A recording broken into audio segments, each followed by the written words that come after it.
There seemed to be something in the air that year. Y2K was making some people panic. A general feeling of change, of finality lingered everywhere, especially in the media. You'd see it at every turn. The year 2000 is coming, and fears of it were high. Idiots were heralding the end of this year as the end of the millennium and the end of the world. Of course, the millennium wouldn't start until the year 2001, not that it mattered. They were idiots, and idiots are easily spooked by meaningless numbers. People were seeing omens everywhere that these were the end times, the darkest days. They saw it in the solar eclipse of that summer, in the earthquake that killed 13,000 people in Turkey, in the bombings that were taking place in the Balkans, the horribleness of the new Star Wars movie, and in the shooting that took place in Colorado at the Columbine High School, the largest school shooting in the United States since 1966. It is important that I remind you of these things, because games don't exist in a vacuum, and in this case they were blamed for inspiring this atrocity. Doom especially, because it was the one the press still remembered and quickly latched onto. And I hope that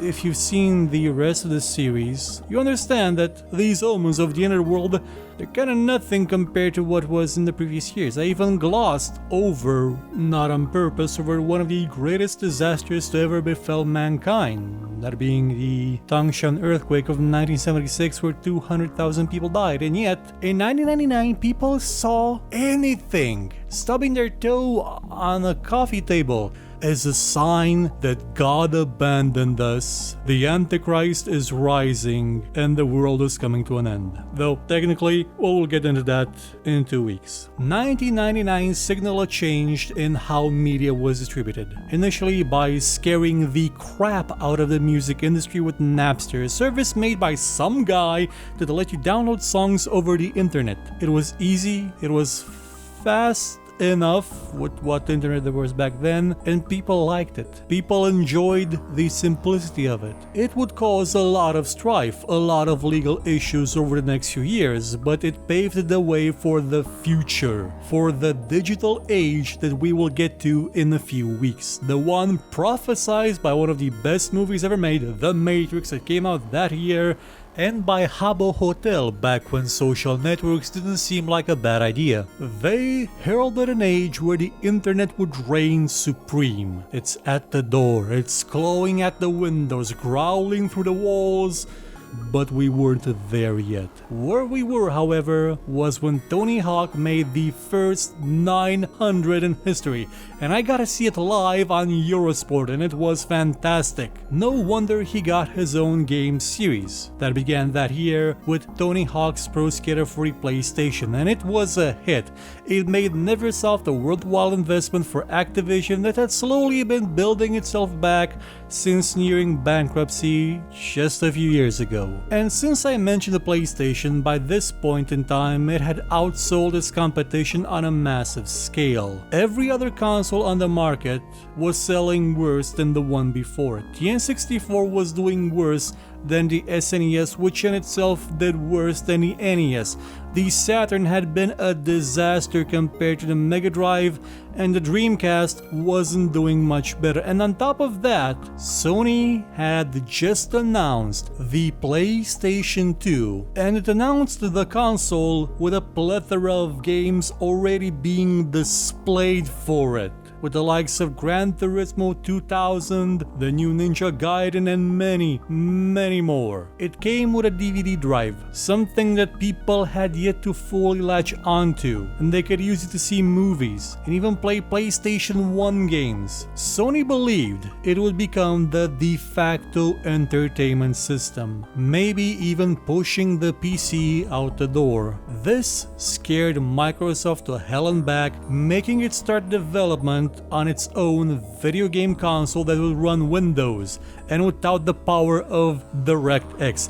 It would be called the DirectX box and would save the PC from oblivion or doom it depending on who was in charge of the company at the time. We'll get into that next week. Nintendo also started the development of its own new console called the Dolphin. And Team Fortress 2, a sequel to a game based on a mod, was just announced by Valve. It would not be released for another 8 years. But you know what was released back then? Counter-Strike. The definitive first-person competitive shooter. One that has outlasted competitors and redefined how games were made.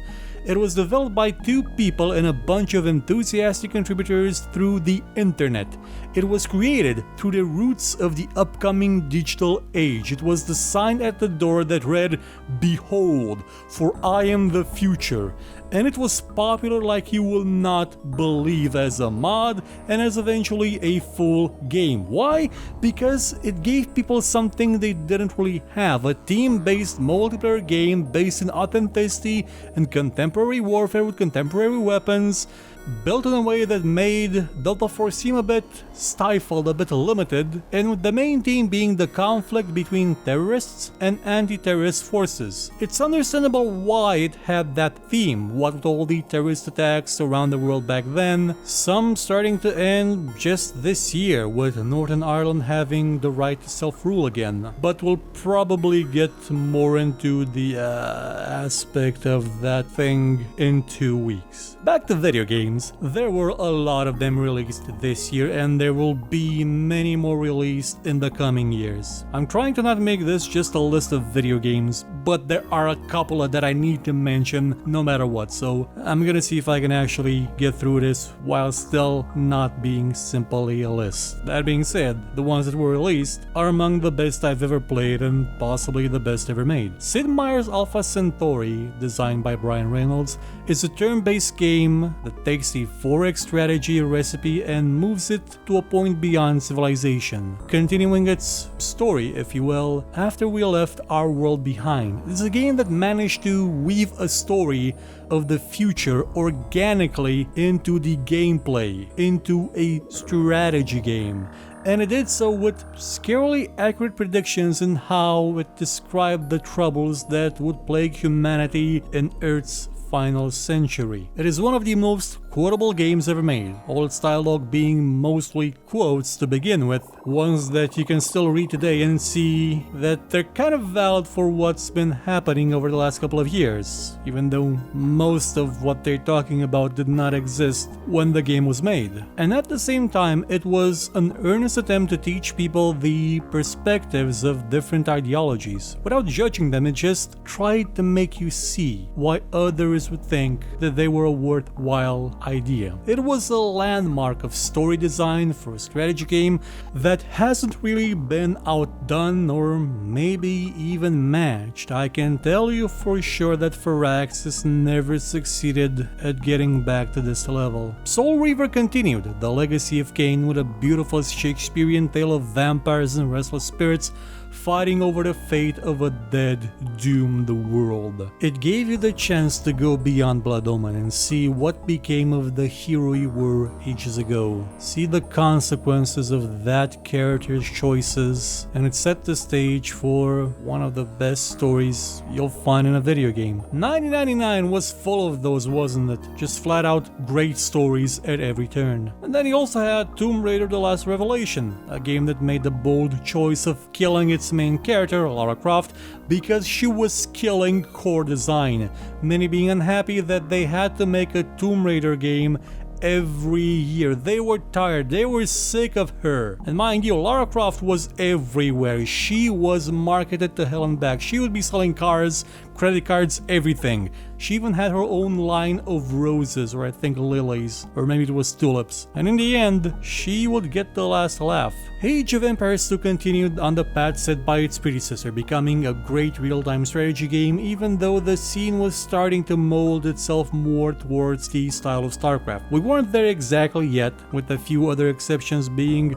Command & Conquer Tiberian Sun, Total Annihilation Kingdom, Seven Kingdoms 2, and the first true 3D RTS in the form of Relic's Homeworld, a story of exile, of actual 3D gameplay and a strategy game, and with a sequel that needed to change its name because of Blizzard. Quake 3 and Unreal Tournament battled for second place on the competitive FPS scene, each bringing their own traits that would forever distinguish them one from the other, and bringing years of enjoyment to many fans of the genre that still to this day argue about which of them is better. Those that still wanted more of a single-player oriented experience in an FPS had access to the magnificently asymmetrical Alien vs Predator, with 3 characters of wildly different abilities generating very different experiences. As a human, you would be the prey, panicking, running, cowering in fear. As a predator, you would be an unstoppable murder machine, and as an alien, you would be the terror that stalks in the dark.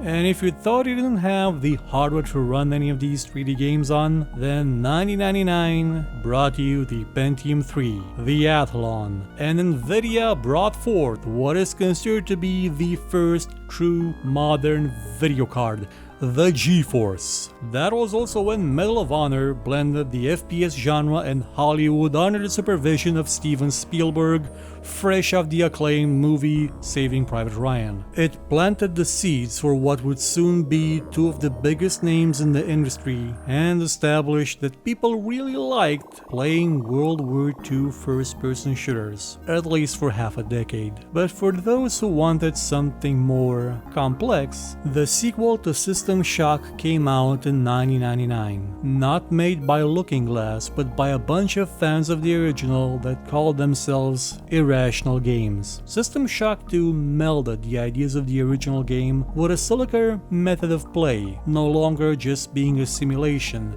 This was an RPG, and so it had RPG elements to it. And sure, it may have lost some of what made the first one magical, namely the simulation aspect, but it wasn't all gone. And what it gained was a truly fantastic design at pretty much every step, and the characters in the story, and the means you had at your disposal to deal with every situation put before you. I should probably mention a few other important sequels that came around this time. We had the excellent Dungeon Keeper 2, we had Pharaoh that brought Caesar's gameplay to the ancient Egypt scenario, the transition of the old Police Quest series into a first-person tactical police procedural shooter with SWAT 3, and by procedural I don't mean it was generated on the fly, I mean it was about police procedure, about you arresting people, confiscating illegal items, gathering evidence, that kind of procedural. We had the ever-enjoyable, awe-inspiring, and kind of immortal Here's a Might and Magic 3. This year gave us a Jagged Alliance 2 that took all the best parts of the original, a few inspirations from XCOM, plus a lot of new layers and levels of complexity that make it still to this day a superb game to play.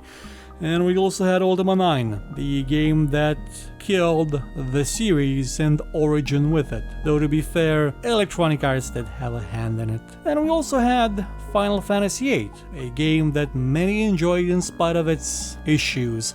And of course, Street Fighter 3, the probably 9th game in the series by this point, and kinda the last big Street Fighter game for around a decade. After all, even though fighting games were still popular, their homes, the arcades, were fading from existence. They were trying to find a new home on consoles, and slowly, they were succeeding. Even Nintendo's own characters were getting into the fun of pummeling each other to death with the classic Super Smash Bros. But if what you really wanted was to see who would win in a fight between Bruce Lee, Van Damme and Son Goku, well, the Mugen fighting game engine came out in 1999, giving people the chance to make their own fighting games with as many copyright infringing characters as possible. And since I mentioned the arcades, one of the last great hurrahs they had that year was Crazy Taxi, a game about driving recklessly for fun and profit that would eventually make its way to consoles and computers and leave the arcades as a simple memory. easy. But if you wanted something harder in terms of difficulty, where the tutorial expected you to already be a really good driver, then you had Driver, a game where you're playing as an undercover cop acting as a wheelman for the criminal underground, and it was complete with a replay mode that let you relive your smoothest moves. That is, if you had any. The MMO genre came into its own completely this year. Ultima Online opened the floodgates and EverQuest poured right through. Being easier to play and having a structure that was more forgiving with players compared to the sandbox approach of Ultima Online, it shattered every record for an online game and created very dedicated fans. Some would call it Evercrack, gathering nearly 500,000 subscribers at its peak, and of course creating controversy, one of them being that the in-game assets that the players own were being sold on auction on eBay for tangible money. People were selling their characters, their gold, their armors, their weapons. It was the start of something that would sustain economies, and I mean real-world economies one day. And of course, EverQuest provided a template for what would one day be the biggest game in the genre. Ashran's Call also came out this year. It's a name that a lot of people maybe do not remember that well, but in its time, it was the third largest MMO. There was EverQuest, Ultima Online, and Ashran's Call. They were the most popular of their time, and it brought a huge, persistent world with no loading areas, where if you could see something in the distance, you could probably go there and kick its ass. And it had a really interesting magic system that was mostly about you trying to figure out how exactly it worked, rather than having predefined abilities. They would change that in a patch sometime down the line though. Coming back to strategies a bit, we had Age of Wonders, a game that tried to recapture the majesty of the old Master of Magic that technically wasn't all that old in 1999. It almost made it, though truthfully, one day it would not only make it, it would surpass it, though it would take around 15 years to do it. Konami gave the PlayStation another absolute monster hit that year in the form of the magnificent Silent Hill, a horror game that went beyond Resident Evil and tried to toy as much with your head as it did with your reactions to seeing scary things suddenly jump at you. It was the beginning of the more modern approach towards making a psychological horror game, one where you're much closer to the character, you are more in the shoes of the character than you would be in Darkseid or in Phantasmagoria, where the character was its own person. And lastly, there was The Longest Journey, an adventure game that proved the genre was far from being dead, even though sales were starting to go down, at least in the United States, because, shooters were all the rage back then. And it had a story of wonder, whimsy, tragedy, and pain, and some of the most memorable characters you'll ever find in a point and click. And years later, when playing its currently final sequel, you'll realize how true its first words were, that any good story begins and ends in the same place. As for what was the game of 1999, I think you know how it goes, don't you? It's the one I haven't mentioned yet. Planescape Torment may not have had the best combat ever in a video game, it may not have had multiplayer, which was getting to be the popular thing back then, but it has, hands down, one of the best and most creative stories ever put forth in any medium. The work of Black Isle and the storytelling talent of Chris Avellone didn't just make Planescape Torment a great role-playing game, it was an attempt to tear down the genre and turn it on its head, even more than Ultima did 15 years before it. You played an amnesiac immortal, striving to recover what he had lost and in the process find an answer to a question: what can change the nature of a man? It is a game that you owe to yourself to play, being loaded with more philosophy than you can shake a stick at without being boring, shoved in, or preachy, and it let you explore a fantastic and creative world described so well that no one else has dared to come back to it. Planescape Torment is one of the best games you will ever play, and understanding it may make you a better human being. As 1999 ended, people all over the world celebrated with fireworks and cheer, ushering in the new century, the new millennium, which wouldn't come for another year, but people really couldn't count. See you next time.